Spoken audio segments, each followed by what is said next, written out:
Hey, what's going on, guys? Patrick Longley here for PatrickLongleyRealty.com, powered by eXp Realty. I'm happy to introduce one of my good friends, clients, whatever you want to label them, James O'Neill, who has been building the most insane real estate portfolio, leveraging that VA loan. So I just want to quickly say hello, James. Hey guys. Right on. All right, guys. Well, today in this video, we're going to be doing an interview with James because, like I said, he has an amazing story going over how he, started introducing himself to real estate and properly leveraging that VA loan to build an amazing real estate portfolio. So we're just going to jump right into it. James, if it's okay with you, I'm just going to fire off some questions so we can learn a little bit more about you. So you ready to do this? Yeah, sure, man. If I talk too much, cut me off. So, All right. We'll see what we can do here. So let's start off with the first question. So James, tell me, I know a lot about you, but I want, our viewers to learn a little bit about you. So tell us a little bit about your background. oh man, I guess pretty just hometown boy, from Indiana. Kind of grew up a preacher's kid, so that might tell you a little bit about me. Just always been really outdoorsy, kind of handy. I did a lot of landscaping and kind of stuff when I was like growing up. So always just been good with my hands, wanted to be out in the woods, love to hunt, love to fish, that kind of stuff. And I actually wanted to be a lawyer and an architect kind of growing up. But that didn't work out, as you'll find out. Actually ended up joining the Army when I was 20 years old. I'm currently captain in the U.S. Army, and I'm married. I've been married for 16 years and have three girls. So, yeah. Fantastic. And where are you at right now? It's hard for me to keep up with you. Where are you located? Yeah, so currently in Indiana. Yeah, not back on Hawaii. We're missing it right now. I think this is what January, so definitely feeling the temperature change. But I yeah, got you. in Indiana. Right on, right on. Okay, fantastic. Well, let's jump into the juicy stuff. So how Yeah, did yeah. you even get into real estate? So this is probably where you're gonna have to, cut me off a little bit. It was an interesting story. So I was actually in Missouri, at a Army school, which is called Captain's Career Course. And this was in 2020, and COVID actually hit. And at the time, the Army really didn't know how to deal with face-to-face instruction and then kind of transitioning that into online because it was never done before. So they were basically like, hey, don't come back to class until we figure out this pandemic stuff. And that kind of launched me into YouTube University. And I just went down the rabbit hole, man. I knew I was going to move to Hawaii. And at that point, I had only been living on installations. So I always just had, military based housing. And getting ready to go to Hawaii, I was just like, man, we should buy a house. And so that kind of started my journey. Fantastic, fantastic. Well, I know that a lot of people have that similar transition where, they're always wondering like, well, should I just live on base? Should I rent? Should I buy a Mm. house? So what was it for you that made you make that jump saying, hey, you know what? I now want to actually buy something. Was it just because you were coming to Hawaii, or what was it that kind of changed your mind? It was a couple of things. Just one, I was getting more comfortable with the idea of buying a house by going through YouTube University. And as I was watching that stuff, I was like, man, this really isn't that hard. I should probably do this. And the military pay scale is very predictable. And so I knew how much money I was going to get every single month. I kind of started looking at the real estate market in Hawaii and was trying to figure out how much house I could afford. And then one thing that just really caught my eye was just the Hawaiian market. I think at the time or that year was appreciating at like 6% per year. And I looked at the purchase price and then I looked at that 6% and I was like, oh, in 1 year, I would gain this much equity or my house is going to go up in value this much. And then I was just like, oh, we're doing this. And I called my wife and was like, honey, we're buying a house. No, that's one thing that I always like when I'm talking to my clients, and again, 80% of my clients are in the military. Yeah.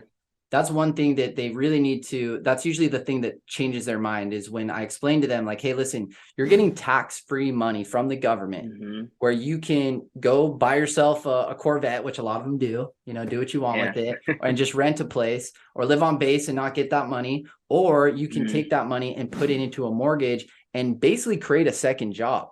You know what I mean? Where you're creating more income that can come in. And once they actually make that connection, it makes it a lot easier for them to make that transition from, oh, I just want to rent, I'm only going to be here for 3 years, to, oh, snap, I can actually use that tax-free money to invest in a property and house me and my family. So I've heard that story a lot of times, but I'm glad to hear that that was the same epiphany that you had.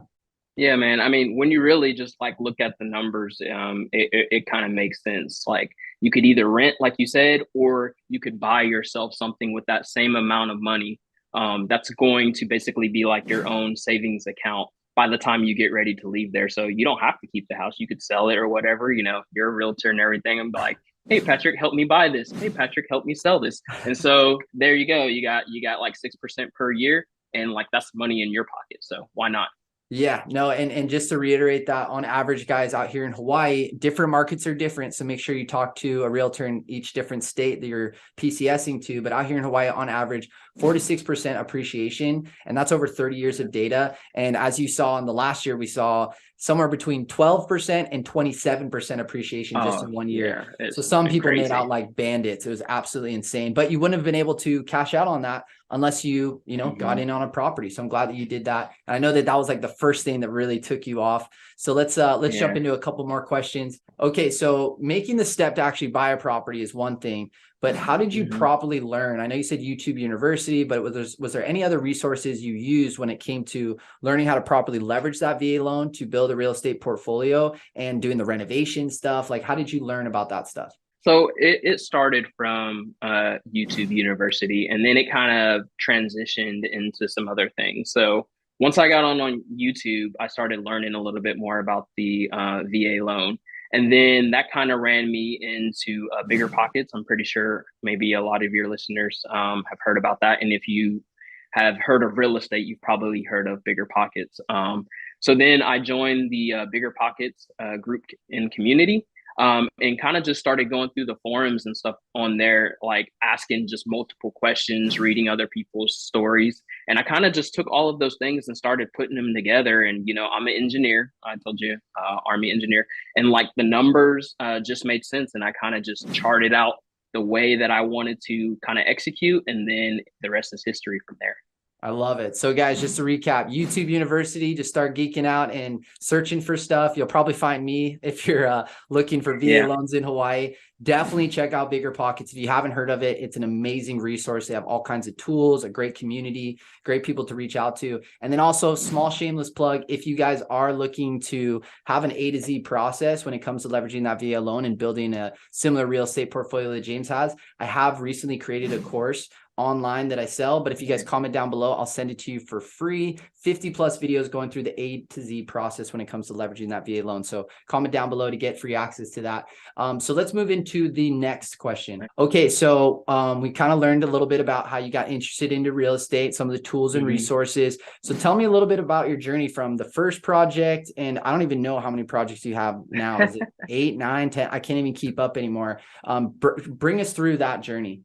Yeah, so a great story, right? And sometimes I have to pinch myself and think about it and just be very appreciative of where we started to where we are now. So currently, I have 14 doors, which Damn. is 9 properties. So yeah, I've been kind of busy in the last 2.5 years ish. But I'm telling you, I really got bit by the bug. And the first purchase was the primary residence there in Hawaii. So that a little bit about that one. It was a foreclosure, and we bought that one definitely under market value, which was again right in the middle of COVID. So I think when they finally announced when COVID came out, it was around March 2020. I'm pretty sure I had it before that. Mhm. And then we moved to Hawaii that summer, right? So anyone that knows Hawaii is an island, it was locked down. That also put a dampen on the market. So not a lot of people were competing then. Mhm. So actually, I was the only offer for my house that was also a foreclosure. And so we just got a great deal on that one because there was no one to kind of compete against. Yeah, so that timing for you, I mean, I always tell my clients you can't time the market, it's about time in the market. Yeah. But let's be honest here, bro. Your timing was impeccable, right? COVID happened and the market dipped, and a lot of people were wondering what's going to happen. I don't know if I should make a move, sell my house, what have you. So there was not that much inventory, but also not that many people like competing to buy a house because they were scared of what was going on. And then as we saw, the Fed was like, oh, we need to stimulate the economy. So they dropped interest rates, and then all the market went crazy. But fortunately, you were there at the right place at the right time. So I'm super pumped that, you know, I think with anything in life, it's sometimes a little bit of hard work, but also a little bit of luck. And when those two come together, it can create a beautiful thing. And I'm glad to hear that it happened to you and your family. And that was amazing. So that was the first deal. Now let's quickly run through, you know, up to where you are now, how those worked out. Yeah, I'll try to keep it quick. And so the second one was kind of awesome, right? Because as we purchased that first one in Hawaii, I was actually getting on the plane to Hawaii, and I had bid on a auction home online, and I lost the bid. So I was like, okay, cool, you know, no harm, no foul. At least we tried. Well, actually, I got a phone call as I was getting onto the plane to get on the runway to take off to Hawaii, and they called me and they were like, "Hey, you were the second highest bidder. Do you still want this house?" And I was like, "Yeah." So they were like, "Okay, we're gonna send you some paperwork and everything. This is what you got to fill it out." And I called my wife and I was like, "Hey, I need to do all this paperwork. I need to get Wi-Fi on the plane, and like when I land, I need to get a notary, and like we need to handle all this." And so yeah, that's how I actually got the second deal, was on the runway coming to Hawaii. So I had literally just brought my primary residence and then just bought another one as I was getting on the plane to come to Hawaii. So that second one was an investment property, correct? Mm-hmm. So Yep. did you use the VA loan for that one, or did you use, like, where did you get the cash for that one? No, so I actually did use cash for that one. I actually partnered with my buddy.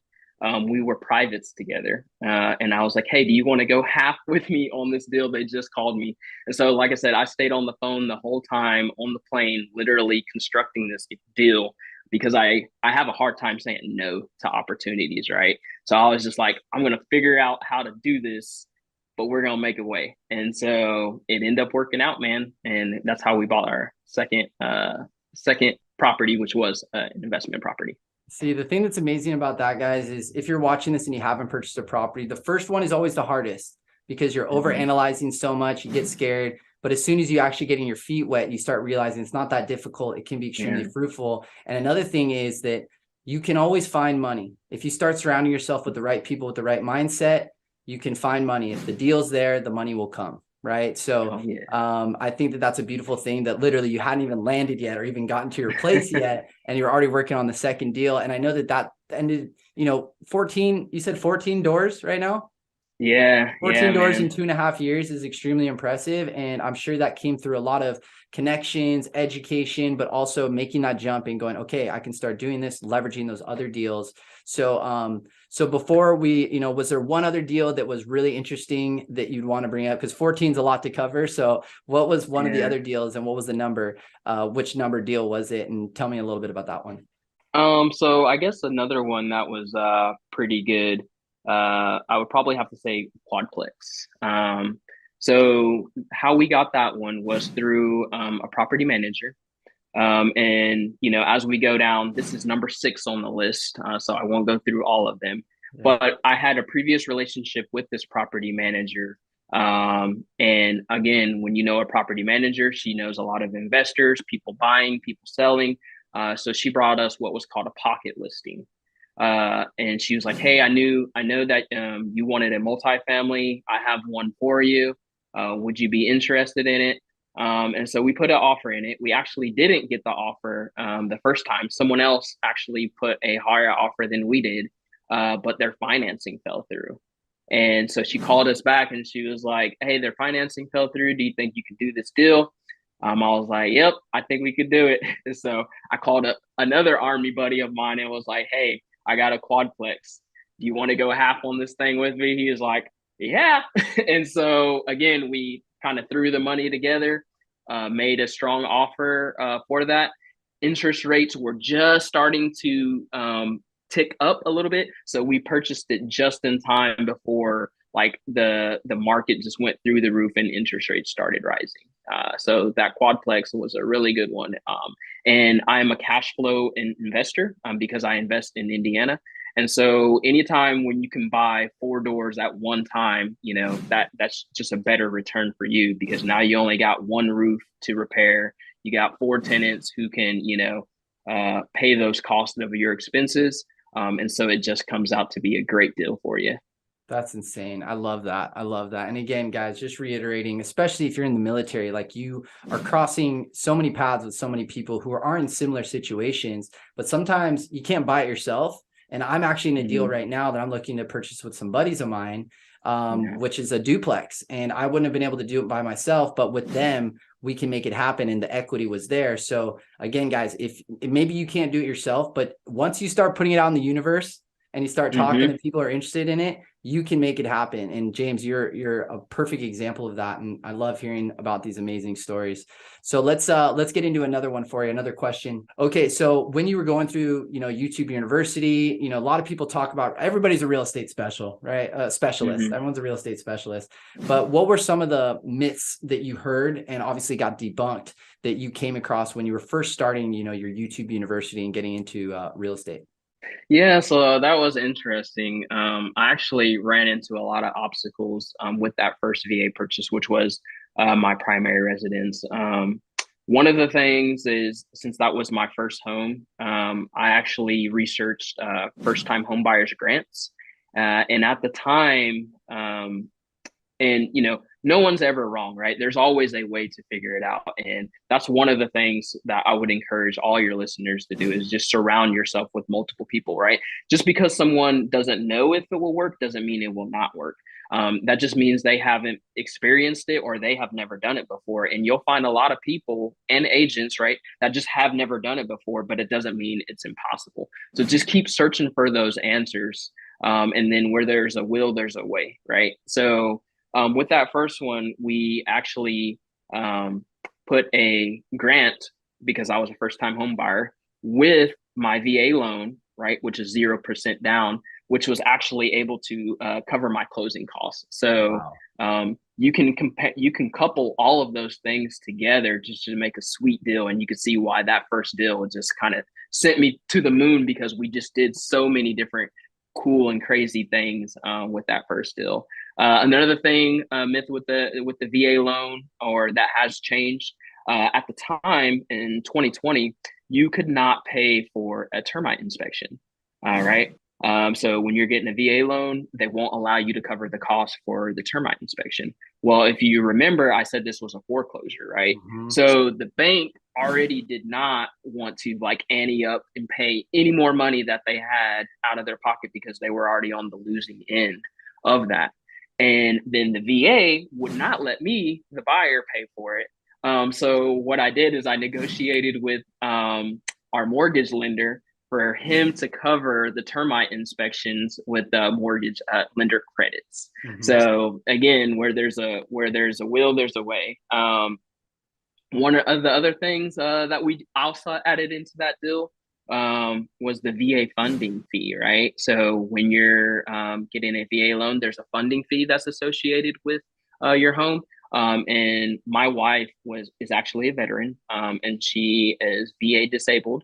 And so if you have that, you're actually able to get that VA funding fee waived.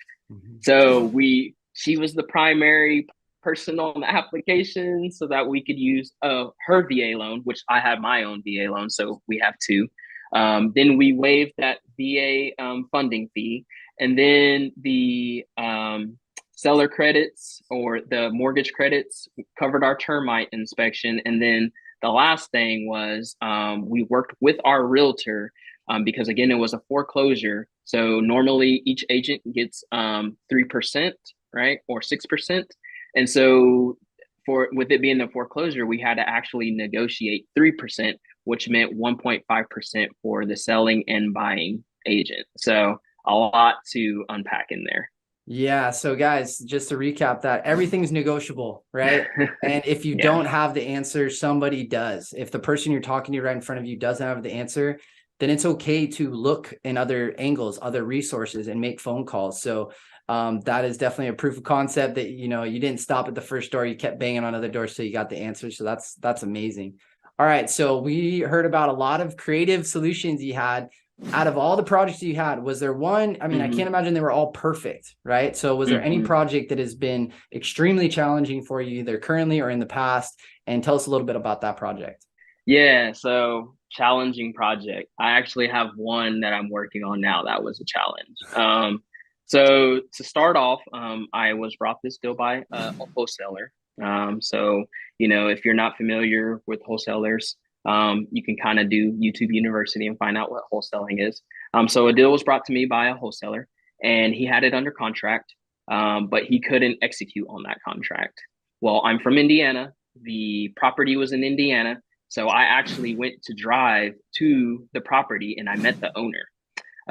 Once I met the owner actually wanted to sell it to me after it fell out of contract. But it fell out of contract because the foundation was cracked. So what I did is I actually called up a foundation company to give me a quote on how much it would be to repair it. And then I just did the back math and was like, okay, I could buy it at this much because I'm going to count in the cost that it's going to be to repair this foundation. So that was like obstacle number one, is like overcoming a foundation crack. The next thing was I negotiated directly with the seller. So there was no real estate agent involved. So this was an obstacle because I was like, I never have not used a real estate agent before. So I Googled a contract, went on eForms, and I literally just read through all the rest of my purchase agreements, because at this time, this was deal number 7. So I actually went through all my other contracts and kind of skimmed through them all and was like, okay, I'll put a little bit of that and I'll put a little bit of that and I'll add some of this and sprinkle that in there. And like, okay, this is a good contract. And I actually sent it to the title company and they were like, yeah, this looks good. And I was like, Wow. oh, shoot. So overcame that obstacle. So basically wrote my own contract. Indiana is not a lawyer state, right? So you do not have to have a lawyer involved to purchase property. It just has to go to a title company. And then the next thing, obstacle that was about that, is this thing needed like a full gut rehab. That foundation crack basically split all the joists in the floors. So we had to go all the way down to the joist, like rip out drywall, everything on it. I had to find contractors, went through 5 different ones, but finally figured it out. And yeah, now we're actually drywall's in, framing's in. They're going to start painting Friday. Today is Wednesday. So we hope to be done with that project in 2 weeks. Hell yeah, dude. That's what I like to hear. And if you guys want to follow James's projects, I obviously follow him on Instagram. He's been posting updates and it's kind of cool to been seeing. I've been seeing you ripping up floors and looking at these joists and now seeing the drywall. I'm like, dude, he's right there. So Yeah, man. guys, I've got his contact information down below. I'll have on the screen his Instagram handle. So definitely check that out and give him a follow. But that's a great story. Okay. So obviously you've been doing a lot of real estate. Generally speaking, summarize for me, how has this changed you and your family's life? Oh man, it's turned it upside down. You know, now that I think about it, it has been a way to create wealth, right? And you know, I still have my day job in the military. I'm at 17 years now, almost 18. So, you know, I'll be retirement eligible in 2 to 3 years. I have no plans on exiting the military, and that's what's so cool about real estate, right? Is I can still do it passively in my time off, and I actually enjoy doing that. So the military doesn't occupy all of my time every second of the day, but when I'm not doing my army thing, I am doing my real estate thing, right? And so it's changed our lives because now I'm able to kind of show my children and my wife that, like, hey, you can follow your dreams and achieve the things that you want to. And like they love real estate too. They love looking at the houses. They love like driving with me. You know, they love pulling up Zillow, looking at, you know, how much they cost, kind of guessing what they appraised for. I mean, we play Monopoly all the time now. And so, you know, and I'll tell you, man, my 10-year-old daughter is a beast. She like whoops me every time in Monopoly, buys all the houses on the blocks and like charges me crazy utilities, right? So it's just like a fun experience like for the whole family. And this has been something that's been able to translate into, something that I pass on to them, when I'm no longer here, to pass that on to my children, legacy, but then also just help out your friends and family too, because I love doing that too. I love being able to give them some words of wisdom and advice and how to purchase their first home, right? Because to a lot of people, that's the American dream, is to buy your own home. And I love being able to be a person they can count on to kind of help them through that process, or to use my network or people like you to refer them to be like, hey, this is a really good guy. He'll help take care of you. And can you help him through this process? So, yeah. I love that, dude. I love that. Yeah. I mean, I've heard it so many times. You can read as many, self-help books out there, how to get rich. But they always come back to the same thing. A huge pillar in building wealth, not being rich, but building wealth, is real estate. But it can be scary to make that first jump, but it's cool to see how it's transitioned into not only building wealth and creating somewhat of an exit strategy if you did want to leave the military, but also how it's like cool that you can show your kids like, hey, this is the way at such a young age. Like I wish my parents taught me that so much younger. Yeah, me too. I know. And so that's freaking amazing. Okay, so let's wrap this up because this was jam-packed with a lot of information. So if you've made it to the end of this video, I want to know from you, James, someone who's actually in the ditches doing this, what is your words of wisdom to somebody who's maybe scared, a little bit on the fence and thinking about using that VA loan? What would be your words of wisdom? I mean, my biggest thing that I would say is take that leap of faith, right? I mean, you've already raised your right hand. You've done something scary that 1% of other Americans do, right? So take that leap of faith, bet on yourself. It is your benefit, right? It's not a handout. It's not a freebie. It's your benefit, right? You're getting something for something. So don't waste it. The military, your service has granted you this benefit. So I would just say take advantage of it, and then just get with great people around you, because the real estate community, realtors, lenders, like they are some of the best, most giving people that I have ever known. And when I first got into this game, I was like, oh, everyone's just money hungry. They just want to take advantage of you. But it is the exact opposite. Like they're the most giving people that I've ever met in my life. And just like me now, we just want to give back and help everyone out. So like if you have questions, there's Instagram, there's YouTube, there's all these resources that are out there for you. You just have to take one step, and I guarantee you there'll be someone to back you up to take two. Amen. From the preacher's son right there. Speak the truth. I love it. We're right on, James. Well, hey, man, I really appreciate you taking the time to chat with us today. If you guys have any questions, I've got the comment section down below. I've got James' information down below. Feel free to reach out to him or me if you have any questions. And thanks again, brother. I really appreciate it. And I wish you the best of luck on the rest of your journey. All right. You too, Patrick. Thanks for having me. All right, brother. I'll talk to you soon. Aloha.